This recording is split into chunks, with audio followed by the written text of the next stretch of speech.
আসসালামু আলাইকুম। আমি শামীমা খুলনা থেকে বলছি। বিডি ব্লগার শামীমা চ্যানেল থেকে আপনাদেরকে আরও একবার স্বাগত জানাই। কাছে কিংবা দূরে, দেশ কিংবা দেশের বাহিরে যে যেখান থেকে আমার ভিডিওটি দেখছেন, আশা করছি আল্লাহ পাকের অশেষ রহমতে আপনারা সকলেই ভালো আছেন। আমরাও আলহামদুলিল্লাহ ভালো আছি। তো চলে আসলাম নতুন আরও একটা ব্লগ নিয়ে। তো এখন আসছে সকাল 11টা বাজে। আমি আরাশির স্কুলে এসেছিলাম আর ম্যাডামের সাথে দেখা করতে। তো ওদের যেহেতু পরীক্ষার সামনে ডেট দিতেছে মে মাসের 5 তারিখে, তো পরীক্ষা কেমন কি হবে সে সম্পর্কে একটু ধারণা নিতে এসেছিলাম। তো এখন টিফিন দিয়ে দিছে। তো দেখেন বাচ্চা কাচ্চাদের অবস্থা দেখেন, বাঁশঝাড়ের ভিতরে সব কী করতেছে। তা আসলে এখন এই খেলাধুলা করার বয়স ওদের। ওরা কেউ দেখেন বাঁশ গাছ বেয়ে উঠতেছে, কেউ দোল খাচ্ছে, কেউ এদিক ওদিক ছোটাছুটি করতেছে। ওই যে দেখেন কী করতেছে বাঁশ নিয়ে।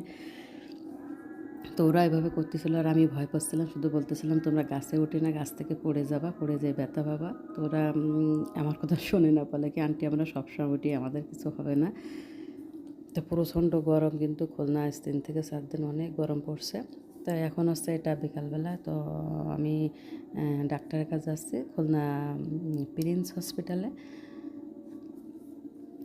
তো আমি অনেকটাই অসুস্থ, তো আমার জন্য আপনারা সবাই দোয়া করবেন। আর আমি কী জন্য ডাক্তারের কাছে যাচ্ছি, কেন যাচ্ছি সেটা আপনাদের কে পরে বলবো। তো আমি, আমার হাজব্যান্ড আর আরশি, আমরা 3জন যাচ্ছি খুলনায়। তো আমরা দৌলতপুর, আমাদের বাড়ির সামনে কিন্তু নদী, আর নদী পার হয়েই কিন্তু দৌলতপুর বাজার, আর বাজারের পরেই কিন্তু আছে বাস স্ট্যান্ড বা বেবি স্ট্যান্ড। তা ওখান থেকে আছে বেবি রিজার্ভ করে এনেছি। যাওয়ার সময় রিজার্ভ করেছিলাম, আসার সময় রিজার্ভ করে এনেছিলাম। তো দৌলতপুর থেকে খুলনা রিজার্ভ কিন্তু 100 টাকা নেয়, যাতে আসতে খুব বেশি টাকা লাগে না। তো প্রচণ্ড গরম। আমরা এটা আছে 2 দিন আগের ভিডিও, আর এটা কিন্তু খুলনা নতুন রাস্তার মোড়। তো গরমে মনে হচ্ছিলো কি আমার নিঃশ্বাস নিতে কষ্ট হচ্ছে, এত পরিমাণ গরম পড়ছিল, অনেক গরম পড়ছিল আর কি। তো অবশ্যই ডাক্তারখানার ভিতরে ভালো ছিলাম, ওখানে এসি লাগানো ছিল। কিন্তু যে পথে যে যাতায়াতের যে সময়টা, এই সময়টা অনেক কষ্ট পেয়েছি গরমের কারণে। আর এটা আছে কিন্তু এই যে মজগুনি যে মোড়, সেটা একটু সাইড দিয়ে কিন্তু আবু নাসের হসপিটালের দিকে গেছে। তো আমি একটু আসলে সব সময় তো ভিডিও করা যায় না, তো যেহেতু আমরা স্কুটার রিজার্ভ নিয়েছিলাম, তো আমি একটু মানে আমাদের খুলনা শহরের পাশে একটু রাস্তার এ সাইড ও সাইড একটু ভিডিও করে নিলাম আমার ভিউয়ার্স দেখানোর জন্য। তো এই তো যাচ্ছে, আসলে গরমের কারণে এখন বাইরে বের হবার মতো না, প্রচণ্ড গরম। আর আমাদের খুলনায় তেমন বৃষ্টি হয় না, অন্য অন্য দিকে বৃষ্টি হচ্ছে শুনতেছি। আমাদের এখানে একদিন অল্প একটু বৃষ্টি হয়েছিল, মোটামুটি গাছের পাতাগুলো ভেজেছে, এমন বৃষ্টি ওইভাবে বৃষ্টি হয়নি। তো আমাদের সামনে কিন্তু খুলনা বৈকালী মোড়, আর এই মোড়ে হচ্ছে একটা বিল্ডিং হচ্ছে 29 তলা। এই তো এটা হচ্ছে একটা হোটেল হবে। আর এই হোটেল যে করতেছে, যে জায়গার মালিক, সে কিন্তু আমাদের আত্মীয় হয়, আমার ননদের যার বিয়ে হয় আর কি। আর এর ডান পাশে মোড় ঘুরিয়ে ডান পাশে কিন্তু যে আকিজ হসপিটাল আছে, আদ্দিন, সেই আদ্দিন হসপিটাল। তো এই তো সে আদ্দিন হসপিটাল। তো মোড়ের বাম হাতে আছে ওই হোটেলটা, ডাইন হাতে আছে আকিজ হসপিটাল বা আদ্দিন হসপিটাল। তো আদ্দিন হসপিটাল কিন্তু সারা বাংলাদেশে আছে, তো আমাদের খুলনাতেও আছে। তো ভাই এই হসপিটালটা কিন্তু অনেক পরিষ্কার পরিচ্ছন্ন, খুব ভালো সার্ভিস দেয় আর কি। আমার খুব পছন্দ হয় এই হসপিটালটা। তো আমাদের খুলনা কিন্তু আল্লাহর রহমতে খুব ভালো ভালো ডাক্তার আছে। বাংলাদেশের মধ্যে কিন্তু খুলনা, ঢাকা আর আছে চট্টগ্রাম, এই 3 জায়গায় কিন্তু মানে ডাক্তার দেখানোর জন্য ভালো। সব থেকে ভালো ঢাকা, তারপরে চট্টগ্রাম, খুলনা। কিন্তু অন্য অন্য জায়গায় যেমন আমার বাবার বাড়ি সাতক্ষীরা বা যশোর, মাগুরা, সে সব জায়গায় কিন্তু তেমন কোনো ভালো হসপিটাল নাই।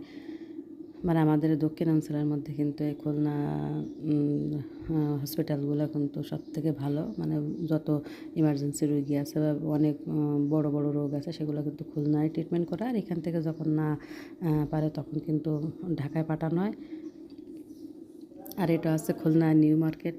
এই তো এটা হচ্ছে খুলনা নিউ মার্কেট। এই যে ডান পাশে এটা ফার্স্ট গেট, এই যে খুলনা নিউ মার্কেট।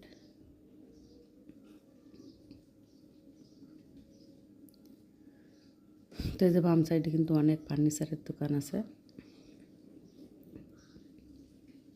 আর সামনে বাম হাতে আছে খুলনা যে রেলওয়ে স্টেশন আছে সেটা। এটা কিন্তু রেলওয়ে স্টেশন কিন্তু আগে এখানে ছিল না, এটা নতুন করছে। অনেক বড় এই রেল স্টেশনটা। যদিও আমি ভিতরে কোনো দিন যাইনি, তবে দূর থেকে দেখছি এবং যারা গেছে তাদের কাছে শুনছি অনেক বড় রেল স্টেশনটা এবং খুবই সুন্দর।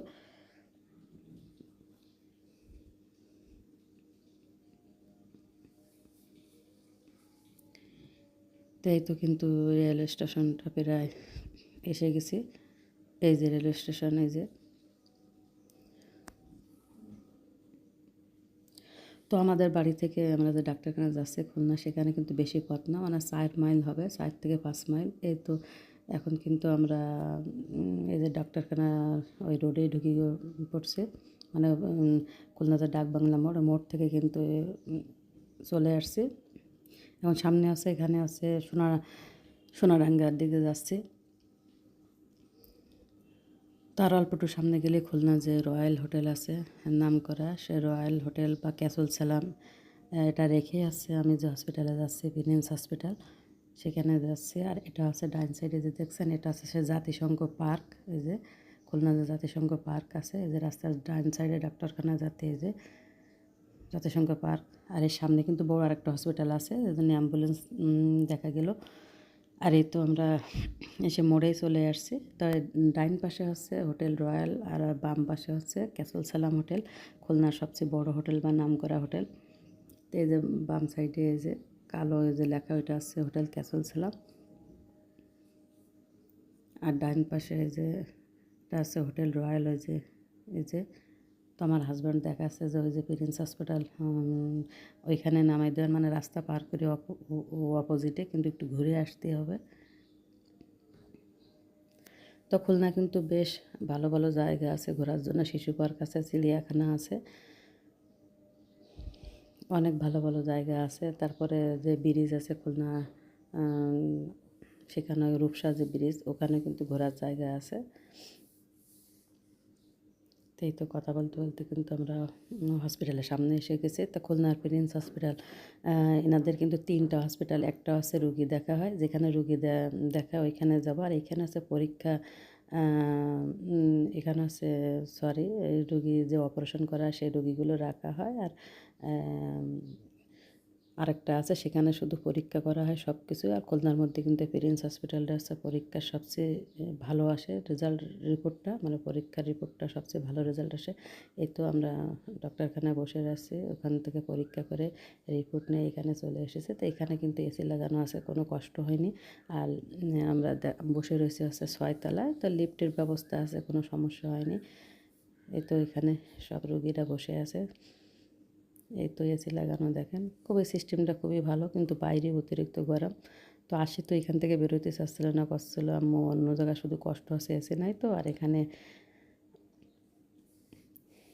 যেহেতু এসি ছিল কোনো কষ্ট হয় না, তো এদিক থেকে আমি একটু আমের আচার তৈরি করেছিলাম, সেটুকু আপনাদের সাথে শেয়ার করতেছি। তো আমি ডাক্তারের কাছে গেছিলাম, আছে আমার বাম পা এরকম অবাস মতো হয়ে যায়, আর একটু প্রস্রাবে ইনফেকশন ধরা পড়ছিল, তো সেই কারণে গেছিলাম আর কি। তো সবাই আমার জন্য দোয়া করবেন। আর এদিক থেকে আমি অল্প একটু আচার তৈরি করে নিলাম, সে আচারটুকু সবটুকু শেয়ার করতে পারলাম না, তো যতটুকু পারছি ততটুকু শেয়ার করছি আপনাদের সাথে।